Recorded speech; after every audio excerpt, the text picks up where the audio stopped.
ubiquitous thing in American shopping now. You can almost bank on that being in like parking lots everywhere you go. So shout out to the lot cop holding down the place. I don't know. I guess they think that it makes the parking lot safer, I suppose.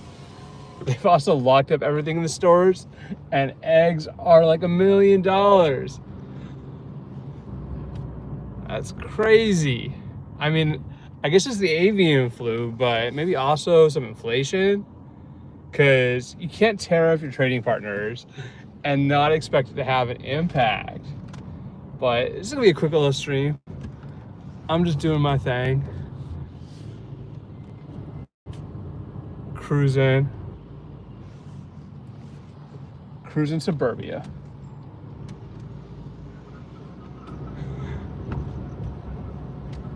The cat has got like a burrito?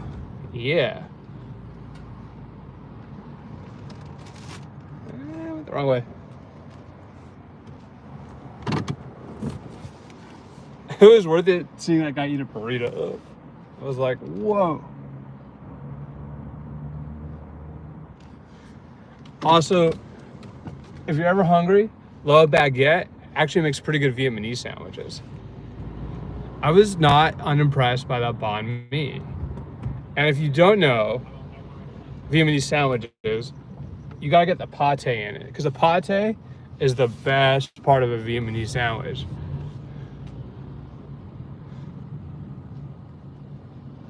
And again, diversity makes America strong, not weak. I don't know, I guess like Donald Trump just wants to eat hamburgers. Like, he doesn't want burritos or Vietnamese sandwiches or anything else, right, that might make his culinary palate question his racial identity. Because that would be the worst thing that could happen to him. He'd be like, oh my God, I'm eating diversified food. The guy literally has no taste. I don't know why people think he's sophisticated or something. I can't believe it again. But gasoline expensive, eggs expensive. Apparently this is what people want. I mean, he promised people something and he didn't deliver. And how long this goes on, I don't know. It's almost comedic. People were like, stop talking about Donald Trump.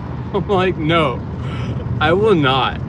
It was funny though, the other week somebody actually put money on the Substack, I think hoping that I would not like talk about Trump so much or something.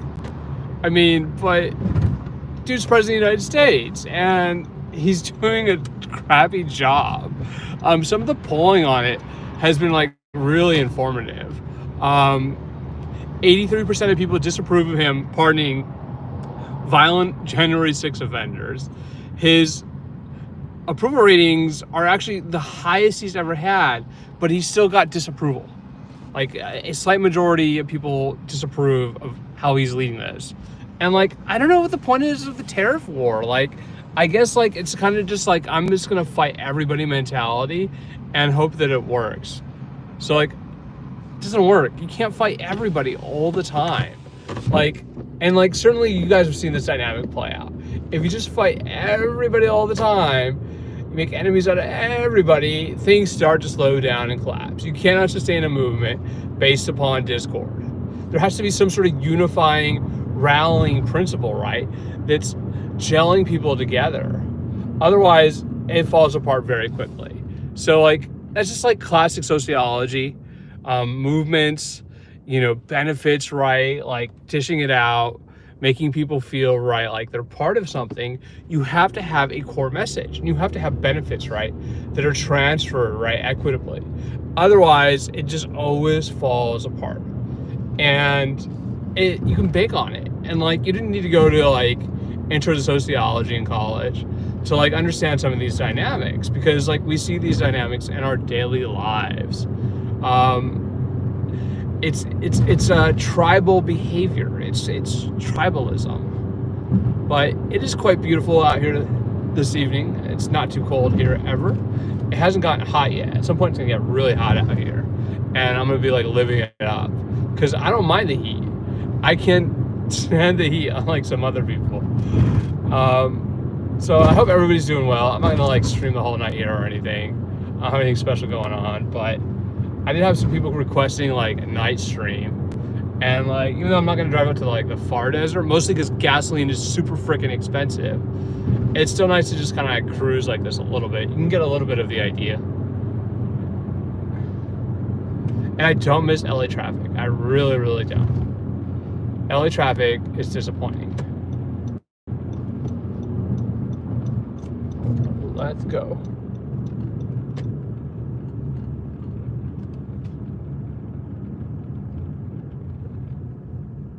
Boom.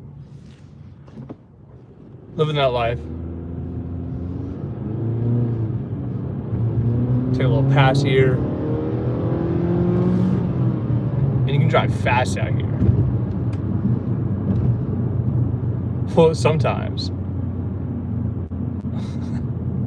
Be like, it's the cops. Can I go this way? I think so. Yeah. I was like sudden. I was like, no, don't get me. What is this? Oh, I think it's with the, yeah, this way. Traffic circle.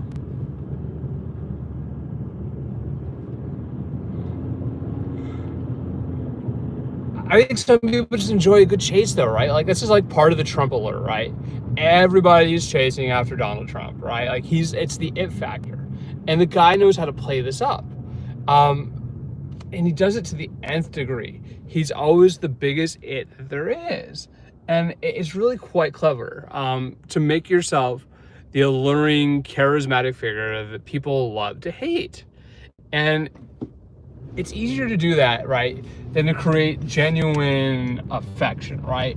Genuine like of somebody, right? Like somebody is a generally good person. We trust their wisdom, we trust their judgment, right? We're following the person because we believe in them. That is harder to do than it is to bait people.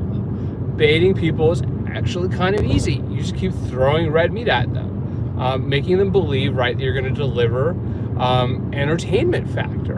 And like Trump is a master of this. Like the guy is a born entertainer, and like it's not even necessarily genetic. Like I think he like has learned some of these behaviors, particularly from some of his past political advisors, to be that sort of entertainment figure.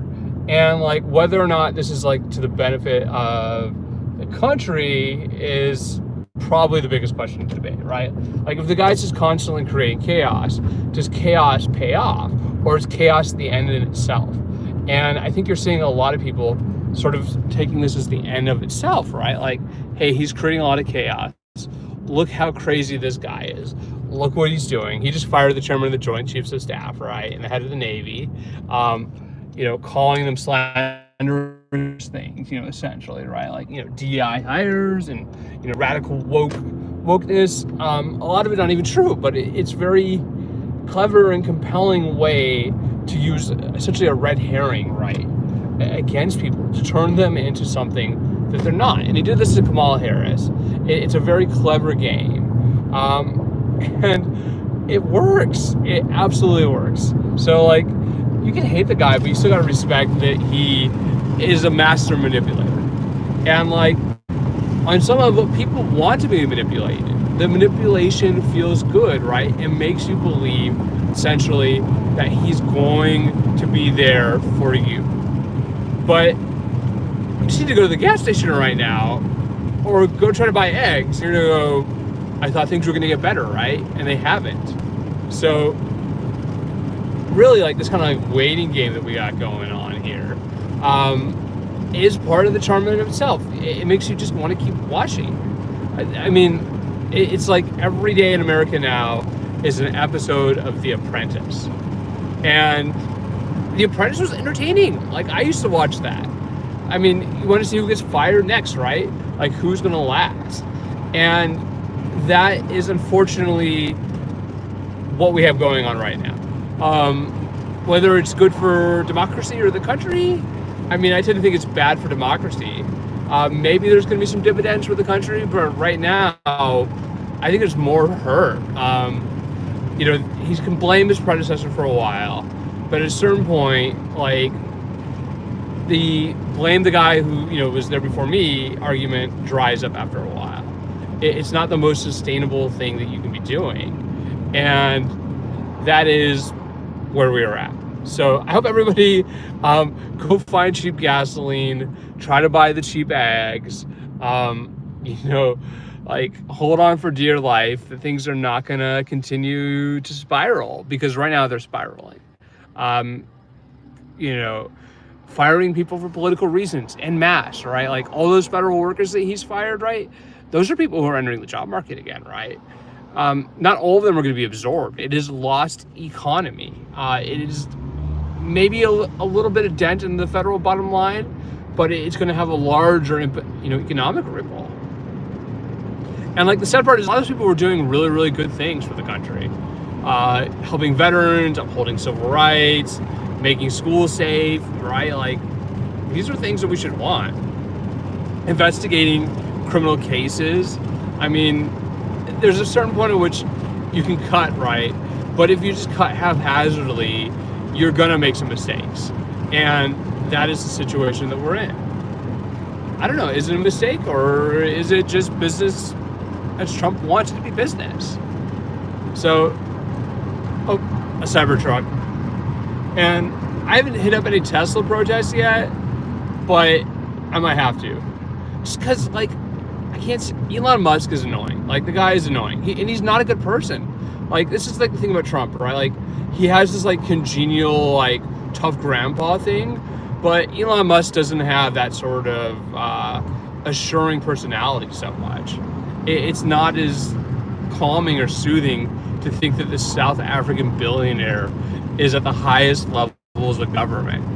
And like, he might be very successful at building electric cars, shooting off rocket ships, but whether or not that is a basis for understanding and appreciating the fundamentals of American democracy and like upholding our traditions, I don't know. Nobody has ever accused Elon Musk of having an outsized reverence for the country, right? Like, he's in it for himself. He's in it for himself. And we are simply like attached to him. And like, the crazy part when I talk to MAGA people is that the MAGA folks, they kind of know this. Like inside their heads, they know, right, that he is doing these things essentially for his own self-perceived gain. But they view themselves, right, as part of the movement, and they think that the benefits are going to come to them. So the question is, when the benefits stop, right, when they don't get cheap gasoline, they don't get cheap groceries, do they turn on him, right? Or does it just go on and on and on? But anyways, everybody, that's my chat for tonight. Have a good night and be well.